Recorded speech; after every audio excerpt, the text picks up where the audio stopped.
How many times have you felt overwhelmed by the opinions of others? Or maybe you've realized that certain people, habits, or thoughts are draining your energy, but you didn't know how to get rid of them? If you're here, it's because something inside you knows that change needs to happen. Today, we're going to talk about 10 things you should silently eliminate from your life. These are invisible obstacles that, even if you don't realize it, are preventing you from living with clarity and purpose. The ancient Stoics, like Seneca, Epictetus, and Marcus Aurelius, taught that true freedom comes from within. It's not about controlling the world around us, but about carefully choosing what we allow into our minds and hearts. So get ready. This video will challenge you to look inward and make decisions that can transform your life forever. But before we begin, I want to ask you a question. What are you willing to leave behind to make room for what truly matters? Start this video with that question in mind. How willing are you to truly live for yourself? Chapter 1. The fear of others' opinions. Let's start with the first point. The fear of others' opinions. How many times have you made or avoided a decision because you were worried about what people would think?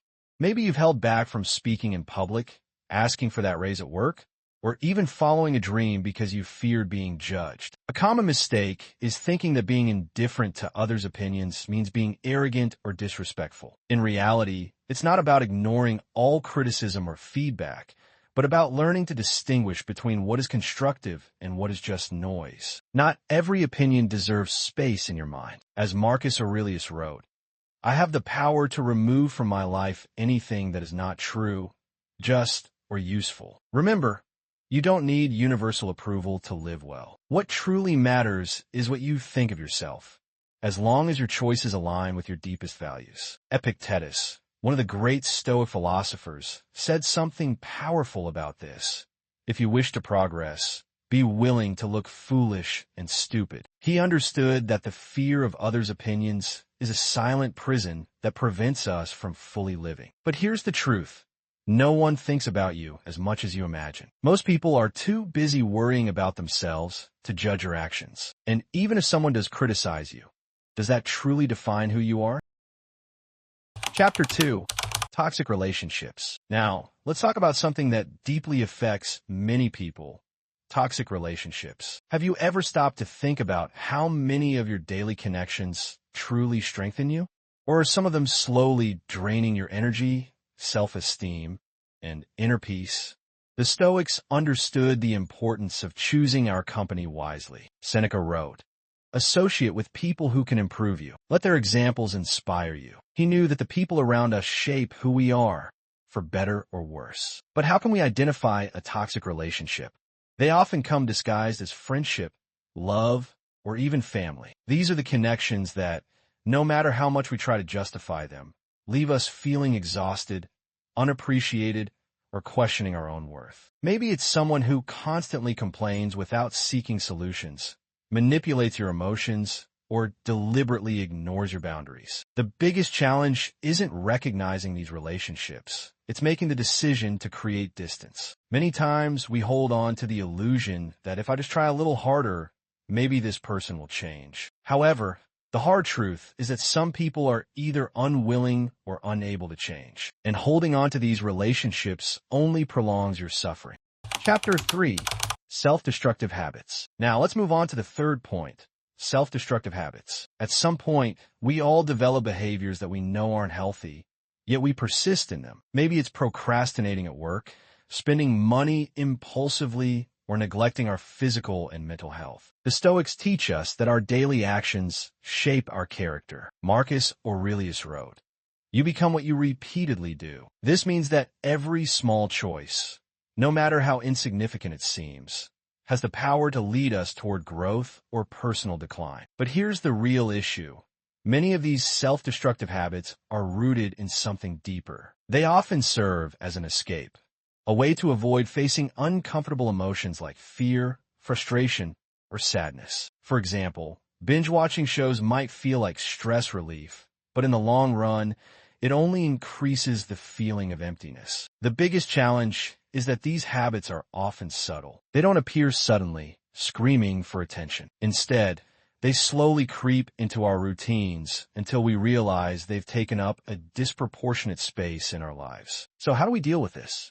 The first step is to become aware of your behavior patterns. Ask yourself, in what situations do I act against my own best interests?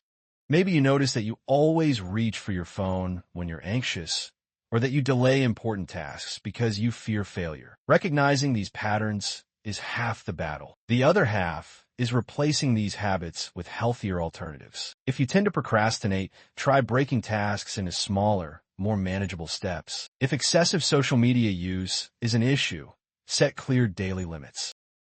Chapter 4. The desire to control everything. Now we arrive at a point that deeply affects our inner peace.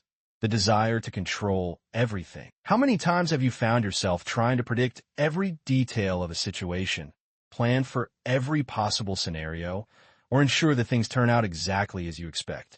The Stoics teach us that this need for control is an illusion. Epictetus, in his wisdom, said, "There are two things you must master: what is within your control and what is not." He understood that trying to control what is beyond our reach only leads to anxiety and frustration. But why is it so hard to accept this? Because deep down we want to feel safe. We believe that if we can control everything, from the outcome of a project to the reactions of those around us, we will be protected from the unknown. However, life is inherently unpredictable, and it is in this tension between what we can and cannot control that many people lose their peace of mind. The biggest challenge here is learning to distinguish between what is within our power and what is not. For example, you can control your effort, your attitude, and your choices, but you cannot control the weather, other people's opinions, or the future. When we waste energy trying to influence what is beyond our reach, we drain valuable resources that could be used for something more productive. Moreover, this obsession with control often prevents us from enjoying the present. We become so focused on the what if that we forget to appreciate the now. Imagine spending a dinner with friends worrying about everything that could go wrong instead of simply enjoying their company. So, how can we shift this mindset? Start by practicing conscious acceptance. When you notice yourself trying to control something beyond your reach, stop and ask, is this within my power? If the answer is no, let go of that concern. Chapter 5. Unrealistic expectations. Imagine this scenario. You plan the perfect day. Everything is organized down to the smallest detail. But then, something unexpected happens. Traffic delays you, an important meeting gets canceled, or someone close to you says something that throws you off balance. Suddenly, that perfect day turns into frustration. Have you ever been through this? This is the weight of unrealistic expectations. They trap us in a rigid view of the world where any deviation from the plan feels like failure. And Epictetus, one of the great Stoic masters, warned us about this centuries ago. It is not things themselves that disturb us, but our opinions about them. He understood that the problem isn't what happens, but how we interpret these events. But here's a hard truth. Having high expectations isn't the real problem. The real obstacle is when we use those expectations as an excuse not to act. How many times have you said something like, "I'll only start when I'm sure it will work out," or, "If the conditions aren't perfect, it's not even worth trying"? That's not ambition. That's laziness disguised as perfectionism. The ancient Stoics, like Seneca, remind us that action is the antidote to anxiety. He wrote, "It is not because things are difficult that we do not dare.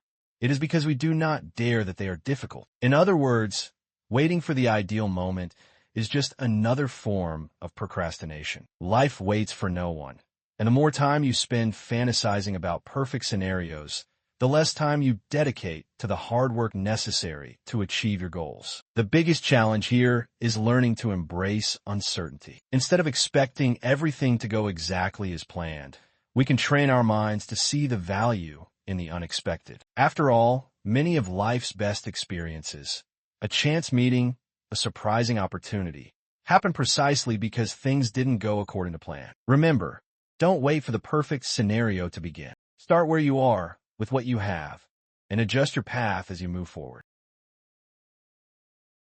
Chapter 6. the need to always be right. Have you ever stopped to think about how much time and energy we waste trying to prove that we're right? In arguments, debates, or even casual conversations, many people feel an almost compulsive need to defend their opinions, as if conceding a point were a personal defeat. But here's what Musonius Rufus, one of the great Stoic masters, teaches us about this. Wisdom is not about always being right, but about being willing to learn. He understood that clinging to our own beliefs, without opening space for other perspectives, only distances us from real growth. The problem with the need to always be right goes beyond simple discussions. It can damage relationships, create communication barriers, and even isolate us from learning opportunities. When we're obsessed with winning a conversation, we stop listening to the other side. And in doing so, we lose the chance to broaden our worldview. Here's the hard truth. We don't always need to have the last word. Most of the time, people aren't interested in who is right or wrong.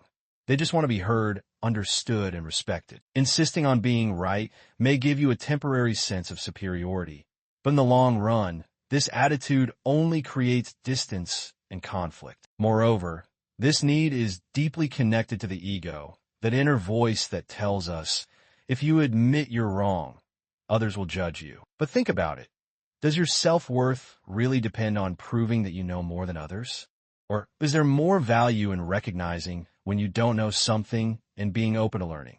The Stoics remind us that humility is not weakness, but strength. It takes courage to admit that we don't have all the answers. And it is precisely in that humility that we find the space to grow, both intellectually and emotionally.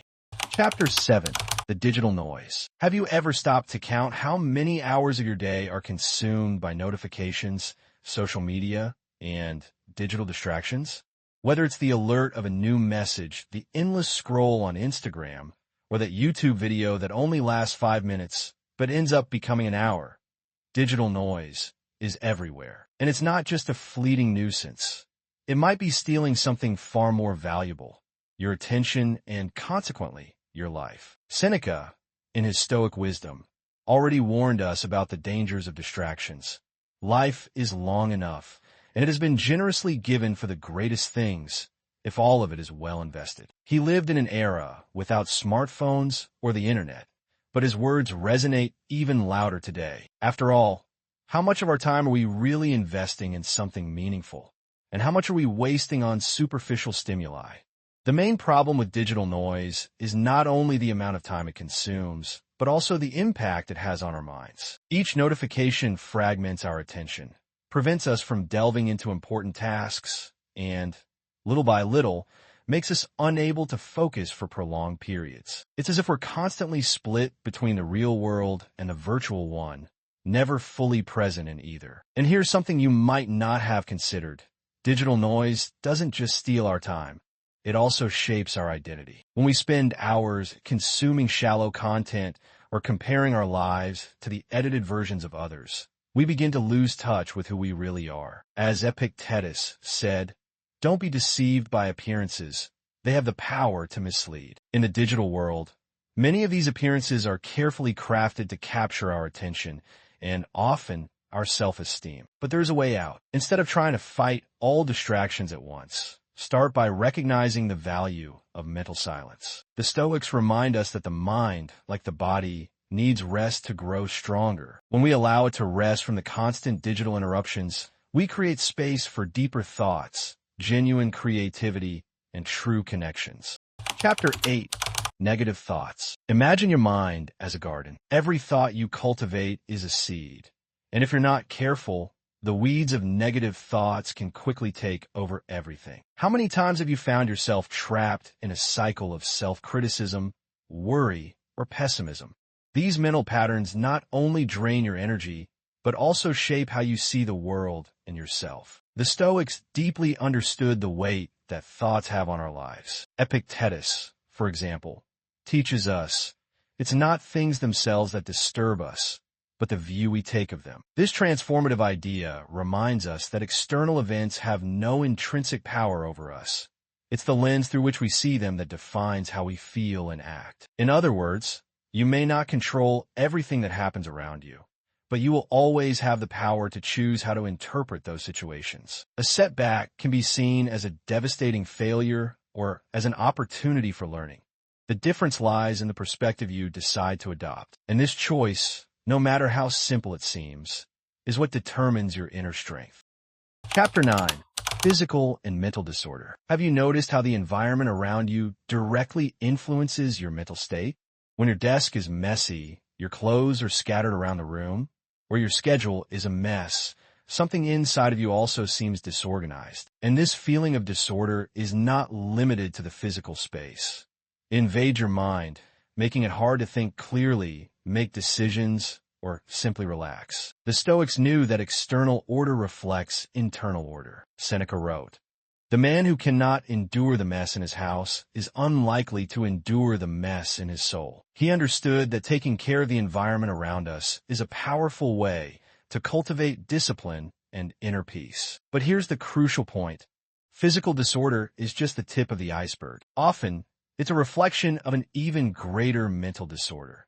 That invisible mess of confused thoughts, undefined priorities, and accumulated emotions. When we let our minds drift without organization or focus, it becomes fertile ground for stress, procrastination, and even burnout. The big challenge here is recognizing that organizing the external space can be the first step toward organizing the internal one. It's not about perfectionism or creating minimalist spaces for the sake of fashion, but about understanding that every object out of place, every forgotten commitment, or every postponed task is an extra weight we carry with us. Moreover, disorder often arises from the lack of boundaries. We accumulate things because we think they may be useful in the future, accept more commitments than we can handle, or postpone important decisions because we're afraid of making mistakes. But the truth is that less is more, both in the physical space and in the mind. Chapter 10. Unnecessary comparisons. Let's be clear, comparing your life to others is one of the most insidious forms of self-sabotage. You may think you're just getting inspired or seeking motivation, but in reality, you're digging a deep hole of dissatisfaction. And here's a hard truth. No one ever found happiness by looking over their neighbor's fence. The Stoic philosopher Musonius Rufus warned us about this. Do not envy others, for each person has their own burden to carry. He knew appearances can deceive. That colleague who seems to have the perfect life, they're probably struggling with challenges you can't even imagine. But instead of acknowledging this, we often choose to focus solely on what seems to be missing from our own lives. Here's the real problem. When you compare yourself to others, you're handing over control of your happiness to people who aren't even thinking about you. Yes, that's right. While you spend hours analyzing other successes, those people are busy living their own lives, and they're probably comparing their journeys to someone else's too. It's a vicious and utterly pointless cycle. And don't give me the, but it's hard to avoid excuse. Of course it's hard. Anything worthwhile takes effort. The philosopher Cicero, though not a Stoic, had a powerful view on this. The mind that distracts itself with what others are doing will never find peace. He was right. Comparing yourself is like trying to measure infinity with a broken ruler. It's an impossible and frustrating task from the start. But here's the hardest point of all. You're wasting your time. Yes, your precious, irreplaceable time. Every minute you spend envying someone else is a minute you could be investing in yourself. Instead of asking, why do they have this and I don't? Start asking, what can I do now to improve my own life? This simple shift in perspective can transform your mindset from scarcity to abundance.